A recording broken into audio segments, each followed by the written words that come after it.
melintas di batas wilayah udara NKRI tanpa izin.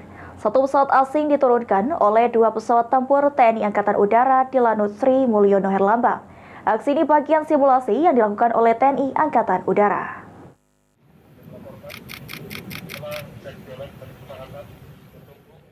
Tindakan tegas dilakukan oleh TNI Angkatan Udara terhadap satu pesawat asing tanpa izin yang melintas di batasan wilayah udara NKRI, diturunkan paksa di Lanut SMA oleh pesawat tempur F-16 milik TNI Angkatan Udara.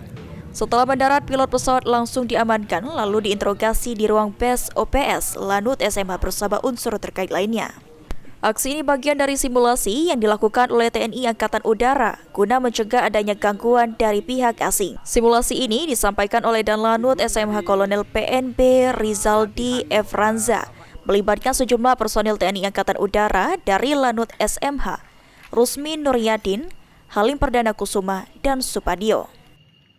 Tujuan dari latihan ini adalah untuk melatih TNI Angkatan Udara, personil TNI Angkatan Udara yang juga melibatkan 11 kementerian antara lain Imigrasi, Angkasa Pura, Kementerian Pertahanan, Kementerian Luar Negeri, Pertanian, ada 11 kementerian dan lembaga itu untuk bagaimana menghandle apabila ada pesawat yang tidak berizin atau pesawat yang gelap sehingga bisa kita turunkan oleh pesawat fighter kita, kemudian kita investigasi sehingga tidak aman bila mereka melintasi daripada wilayah.